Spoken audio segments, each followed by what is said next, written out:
Bismillahirrahmanirrahim. Assalamualaikum warahmatullahi wabarakatuh.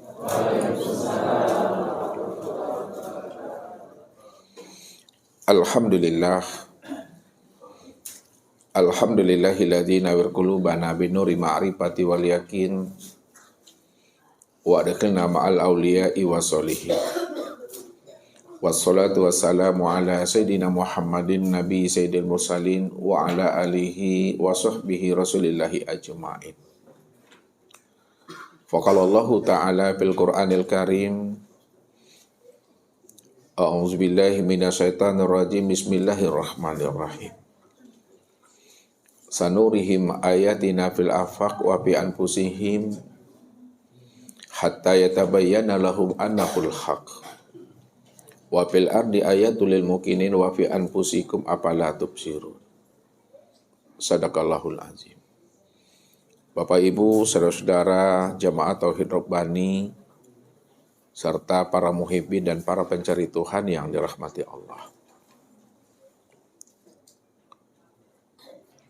Sebelum Tuhan bernama Allah, sebenarnya Tuhan itu belumlah dan tidaklah bernama.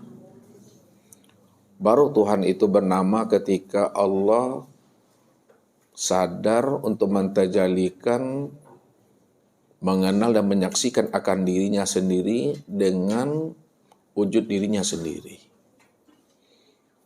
Maka ketika Allah telah sadar untuk mentajalikan dirinya, untuk mengenal dan menyaksikan akan dirinya sendiri, maka ketika itulah Allah itu bernazarullah, berpikir di alam dirinya sendiri, supaya dia mampu memahami dan mengenal siapa dirinya.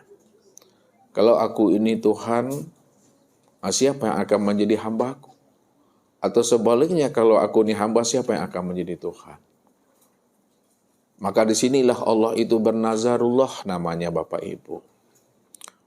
Ketika Allah bernazarullah, berpikir di alam pikirnya sendiri, maka apa kata Allah?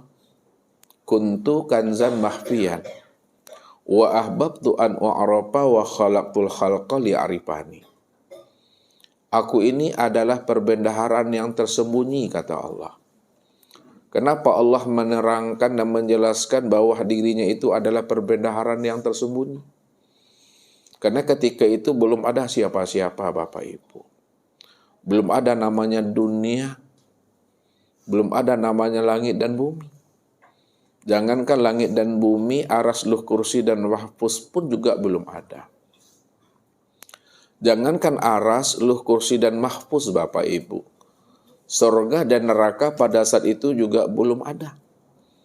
Jangankan sorga, nur saja juga belum ada. Bahkan jangankan nur Bapak Ibu, dirinya juga belum bernama. Belum ada namanya ketika itu. Lalu siapa yang ada ketika itu? Yang ada ketika itu hanyalah dia semata-mata. Kata dia semata-mata pun juga tidak pernah ada. Ya, hanya zat yang ada ketika itu. Hanya zat yang ada ketika itu, kata-kata itu juga belum ada. Maka inilah yang disebut namanya dengan la sautun wala harfun. Atau juga dikatakan la ta'yin. Tidak ada kata dan suara, belum nyata dan belum jelas. Kalau tidak ada kata dan suara, belum jelas dan belum nyata, itu artinya dia itu berada dalam kekosongan, dalam kehampaan. Kosong dalam kehampaan atau kosong dalam ketiadaan. Tidak bisa disebut, tidak bisa diceritakan pada saat itu. Maka orang-orang arifin, orang-orang arif bila, karena dia tidak pernah bisa dijelaskan dan diceritakan, pada saat itulah dirinya dikatakan oleh orang arifin namanya dengan zatul haq. Atau disebut namanya zatul bihal. Atau dikatakan wujud hakiki atau wujud mutlak, atau bahasa lainnya juga disebut dengan kata hu. Nah, sebenarnya istilah-istilah itu Ya, ungkapan-ungkapan kata itu untuk menjelaskan tentang hal keadaan dirinya yang sebenarnya. Ya. Maka pada saat itu sebenar-benarnya tidak ada kata dan suara yang bisa untuk menerangkan dan menjelaskannya. Tapi kalau tidak ada kata dan suara untuk menjelaskannya, bagaimana kita akan memahami akan keberadaan dirinya, bahwa dirinya yang wujud semata-mata? Maka muncullah suatu ungkapan yang disebut namanya zatul haq, zatul bihal, wujud mutlak atau wujud hakiki, atau dikatakan namanya dengan hu. Maka itulah yang Allah katakan. Kuntu kanzan mahfiyat wa ahbabtu an u'rafa. Aku ini adalah perbendaharaan yang tersembunyi, kata Allah. Karena segala yang ada, segala yang wujud, semuanya itu asalnya daripada diriku. Kalaulah semuanya itu asalnya daripada diriku, datangnya daripada diriku, maka disitulah aku mengatakan diriku ini adalah perbendaharaan yang tersembunyi itu. Wa ahbabtu an wa'rafa. Lalu aku ingin mengenal diriku. Aku ingin menyaksikan diriku. Karena aku ingin melihat dan menyaksikan akan diriku sendiri. Wa khalaqtul khalqa liya'rifani. Maka aku ciptakan sesuatu dari diriku sendiri. Supaya yang aku ciptakan dari sesuatu itu, dari diriku sendiri. Supaya yang aku ciptakan dari diriku itu, dia mampu mengenal aku, akulah sebenarnya yang wujud dan nyata pada dirinya. Hakikat makna di balik kalam itu, akulah sebenar-benar dirinya itu. Jadi sebelum Allah menciptakan sesuatu, sebelum Allah mentajalikan sesuatu, sebelum Allah mengenal dan menyaksikan akan dirinya, ini yang disebut namanya alam nazarullah itu Bapak Ibu. Nah, kalau Bapak Ibu ingin tahu namanya alam nazarullah, tunggulah pesan-pesan berikut ini. Jadi kaji kita ini agak kita tinggikan dikit Bapak Ibu, nanti turunkan ke bawah. Supaya Bapak Ibu paham dan mengerti asal-usul diri ini. Kalau Bapak Ibu tidak tahu asal-usul diri, nanti kemana pulang dan perginya? Meninggal kita hari ini, kemana pulang dan kembalinya? Walaupun katanya tetap kembali kepada Allah, benar tetap kembali kepada Allah. Akan tetapi yang menjadi masalahnya, kalau kita tak kenal Allah, tentu nggak tahu jalan pulang dan kembali kepada dirinya. Ini yang dikatakan namanya orang yang zulumat. Orang yang zulumat itu adalah orang yang mana rohaninya benar-benar tertutup. Rohaninya itu gelap. Rohaninya itu adalah buta. Kalau rohani kita nih gelap, tertutup dan buta, maka dialah sebenar-benarnya orang yang tersesat itu.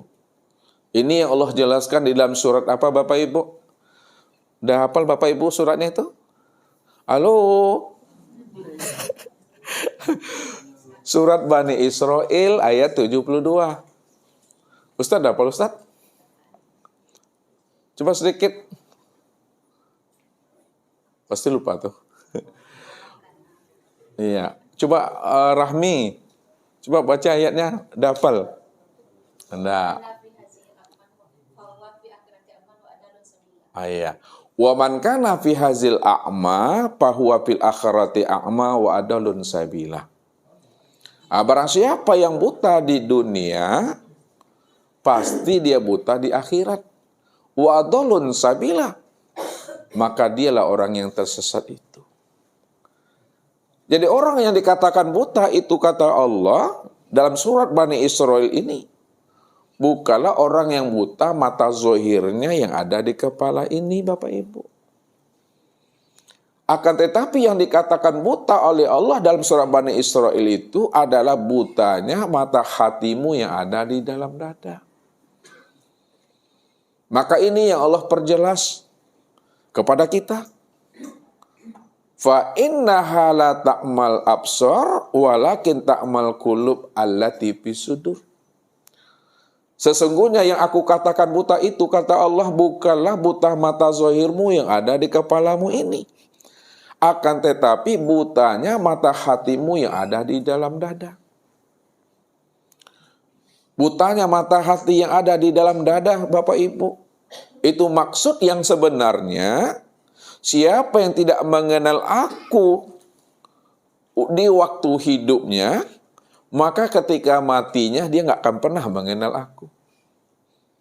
Siapa yang tidak mengenal aku waktu di dunia ini, maka di akhirat pun juga dia tidak akan pernah mengenal aku.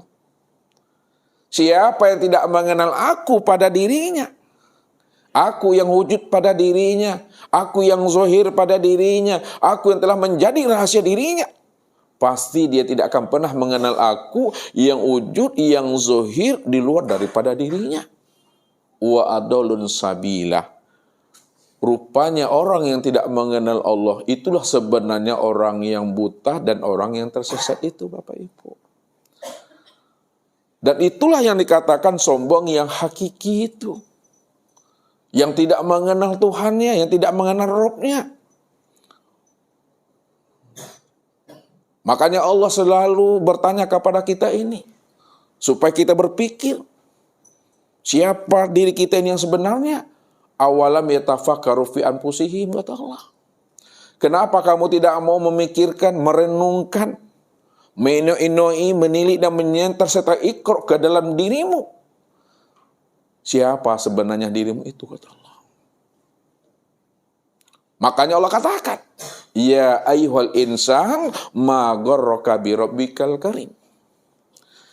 Sekalian manusia, wahai belahan jiwaku, kata Allah, kenapa kamu belum kenal juga dengan diriku? Kenapa kamu belum kenal juga dengan aku, kata Allah? Padahal aku yang menjadikan dirimu, aku yang menciptakan dirimu. Dari tidak ada lalu menjadi ada. Lalu aku beri kamu penglihatan, aku beri kamu pendengaran, aku beri kamu perkataan dan rasa, kata Allah. Tapi apa sebenarnya yang menghalangi hati dan rohanimu sehingga kamu belum kenal juga dengan aku? Dulu kamu anak-anak, kata Tuhan, sekarang kamu sudah menjadi ayahnya anak-anak, belum juga kenal dengan aku. Paning aku, kata Tuhan. Apa semindang Tuhan situ? Ya, Tuhan geleng-geleng kepala nih ngawak tuh. Basuhnya geleng-geleng kepala tuh Pak Ripai. Paning aku, kata Tuhan. Heran aku, tercengang-cengang aku, kata Tuhan. Makanya Allah selalu menghantarkan kita, afala takilun, afala tatafakkarun. Kenapa tidak kamu gunakan akal fikirmu? KKU bahasanya Bapak Ibu. KKU itu Pak Khalid. Orang Brunei itu KKU singkatan tuh. KKU itu kinci utak. Kinci utak. Gunakan akal fikirmu itu. Gunakan hatimu, gunakan rohanimu, kecerdasan akal fikirmu. Supaya kamu mampu menilik dan menyentar ke dalam dirimu siapa sebenarnya dirimu itu, kata Allah. Jadi kalau kita mau menyentar dan menilik ke dalam diri kita ini, Bapak Ibu, tidak ada yang mesti kita sombongkan lagi. Apa yang mesti disombongkan? Diri kita itu di hadapan Allah, diri yang la haula wa la quwata illa billah. Dari sejak mula adanya diri kita nggak pernah ada. Kapan sejak mula adanya diri kita nggak pernah ada? Sejak Allah itu wujud. Sejak Allah itu mengatakan dirinya innani anallah, ketika itu diri kita nggak pernah ada. Siapa yang mengatakan dirinya ada dahulu, sekarang dan yang akan datang, itu namanya mengaku-ngaku tuh Bapak Ibu. Mati atrimu julu-julu beko nanti itu. Ya. Yang ada sejak dahulunya, sekarang dan yang akan datang itu hanyalah Allah semata-mata. Jadi jangan Bapak Ibu merasa ada pula di hadapan Allah. Kalau Bapak Ibu merasa ada di hadapan Allah, sudah dua Tuhan di situ. Allah wujud, kita merasa pula wujud. Allah sama basar kalam, kita merasa pula sama basar kalam. Allah ilmu qada iradat hayat, kita merasa pula ilmu qada iradat dan hayat. Padahal wujudnya kita itu diadakan Allah. Allah wujud dengan sendirinya. Kita melihat karena diperlihatkan Allah. Allah melihat dengan sendirinya. Kita hidup di hidupan Allah. Allah hidup dengan sendirinya. Jadi jangan merasa ada diri kita di hadapan Allah. Siapa yang merasa ada dirinya di hadapan Allah, apa kata Allah? Wujuduka zanbun. Adanya pengakuan dirimu yang merasa dirimu itu wujud dan bersifat. Disitulah letaknya dosa itu. Itu yang katakan najis batin. Nah, kalau diri kita sudah terkena najis batin, Bapak Ibu, tidak pernah bisa dibersihkan dan disucikan dengan air sumur, air hujan, air sungai, air laut, air keran, air yang memancuit dari bumi ini nggak bisa. Walaupun 7 samudra dan 7 lautan tidak pernah bisa, Bapak Ibu. Ini yang mesti kita pahami. Supaya diri kita ini tidak najis di hadapan Allah. Makanya setiap kita mandi mestinya, hendaklah mandi kita tuh mandi taubat. Mandi kita tuh mandi junub besar. Jadi mandi taubat, mandi junub besar itu bukan hanya ketika kita melakukan dosa zahir dan junub secara zahir.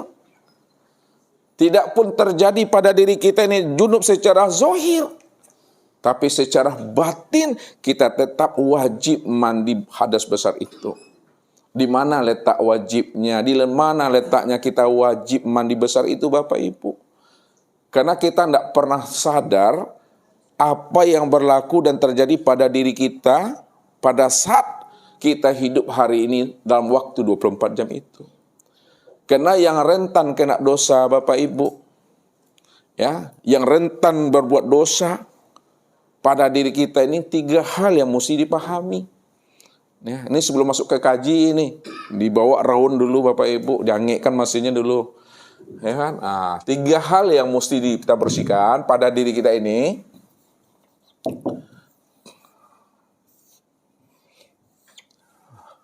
Adalah tubuh, hati, dan ruh.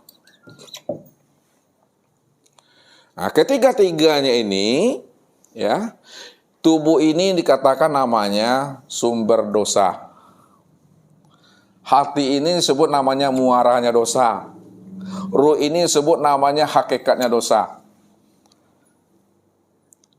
Apa maksud daripada kalam Ustadz itu? Tubuh ini dikatakan sebagai sumber dosa. Apa yang dipandang, apa yang didengar, apa yang diucapkan, kalau tidak ada keridhaan Allah padanya, maka itu sudah berdosa itu. Memandang kepada yang tak baik sudah berdosa itu dah. Mendengar yang tak baik sudah berdosa itu. Berkata yang tak baik sudah berdosa itu. Makanya ketika batang tubuh kita ini berdosa, Bapak Ibu, maka wajib kita mensucikan dan membersihkannya. Cara membersihkan tubuh ini dalam keadaan dosa disebut namanya dengan taubat. Nah, taubat.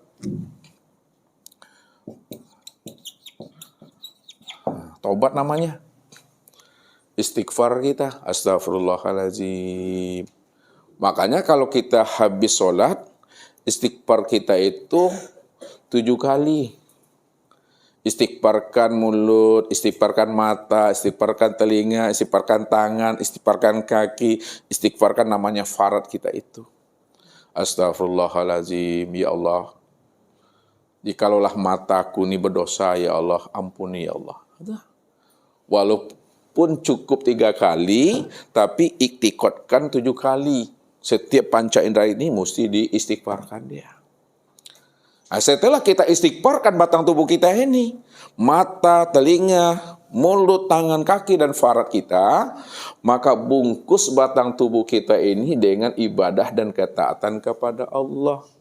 Bungkus dengan ibadah. Nah, ini Paham itu bungkus dengan ibadah itu, Bunda? Ya. Jadi tubuh kita itu ya dirikalah syariat. Nah, dibungkus dia, dibalut dia dengan syariat, dengan ibadah, imtisalul amri wajtanibun nawahi. Laksanakan perintah Allah itu, jauhi larang-larangannya. Nah, inilah orang yang taubat. Yang kedua,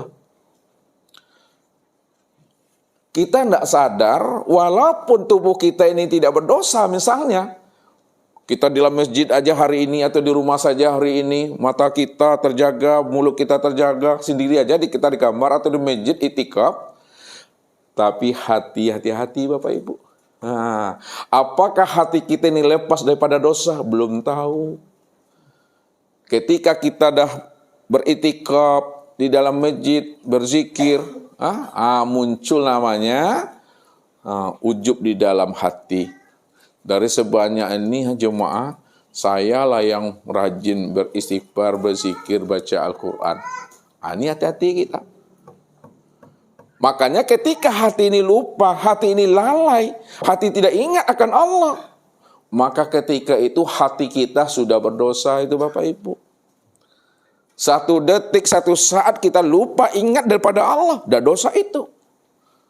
Karena Allah menganjurkan kita, uzkurullaha zikran katsira wasabihu bukrata wa asila. Ingatlah aku ini, kata Allah, sebanyak-banyaknya siang, malam, petang, dan pagi, 24 jam. Mengingat Allah itu tidak terikat oleh tempat, oleh waktu, ruang, dan masa, Bapak Ibu.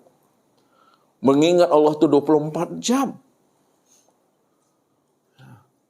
Makanya siapa yang lupa mengingat Allah walaupun sesaat, jatuh ia kepada kekafiran. Tertutupnya hati dan rohaninya. Ketika itu dialah yang merasa dia yang berbuat di situ. Dialah yang bergerak, dialah yang berjalan, dialah yang melihat, mendengar, dan berkata. Ketika itu terjadi dosa itu, hati sudah mulai zulumat, sudah mulai dikuasai oleh nafsu.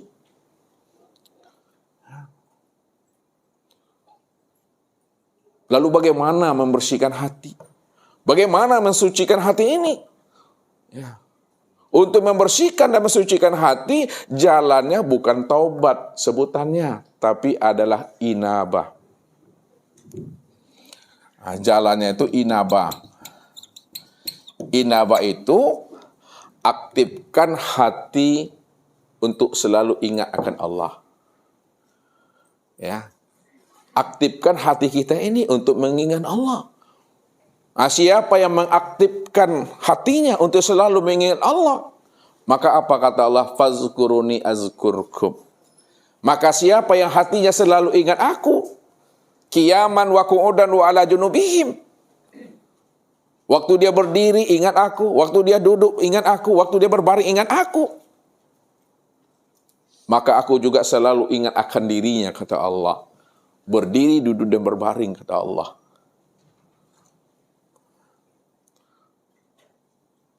Inilah jalannya. Disebut namanya dengan inabah. Ketika itu, hidupkanlah hati kita selalu dengan berzikir kepada Allah.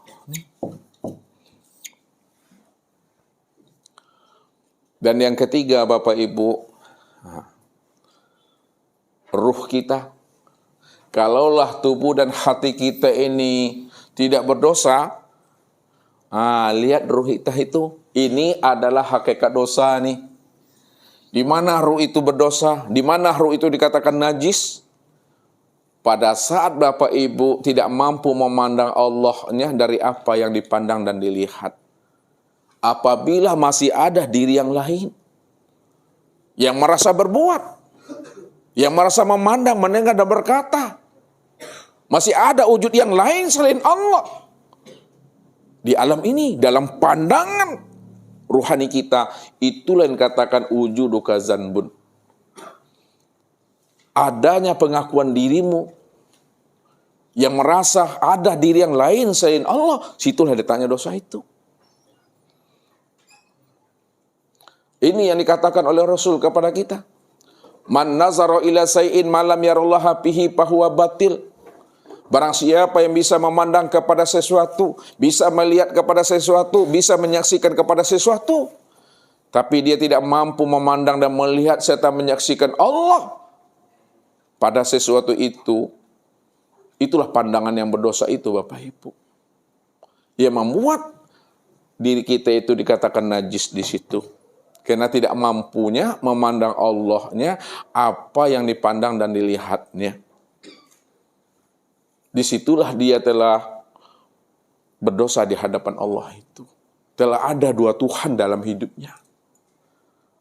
Ada Allah, ada yang lain. Ada Allah, ada dirinya. Ada Allah, ada sesuatu. Padahal Allah cuma yang ahad, Allah cuma yang tunggal, Allah cuma yang esa. Nah, jadi kalau dia berdosa, ruh ini berbuat dosa, cara membersihkannya bukan dengan taubat, bukan dengan inabah, tapi dengan jalan awabah.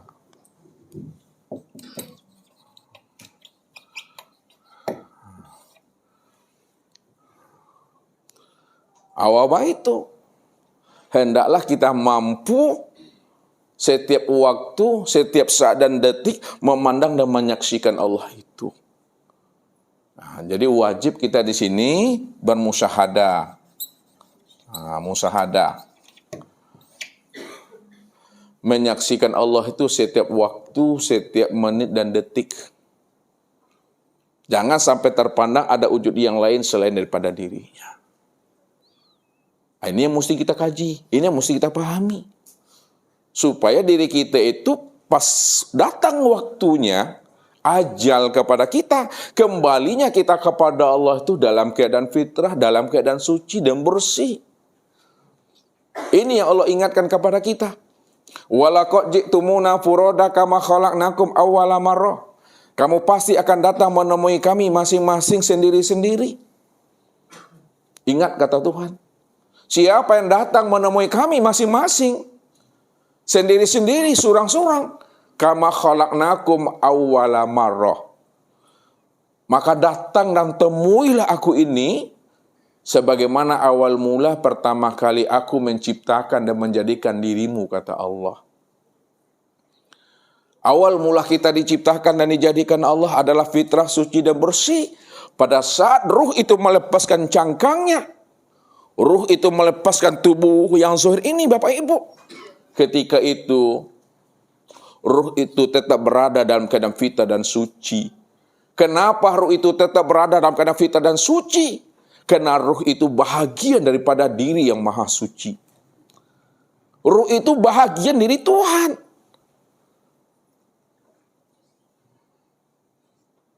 Jadi kalau kita paham, kita mengerti, kita mengenal akan rahasia sejati diri, bahwa diri kita ini bahagian diri yang maha suci, bahagian daripada diri Tuhan. Maka disitulah kita selamat. Dan tahu kita jalan pulang dan kembali kepada Allah itu. Di mana datangnya situ pulangnya, di mana hilang di situ cari. Inilah yang Allah katakan kepada kita. Wa anna ila rabbikal muntaha.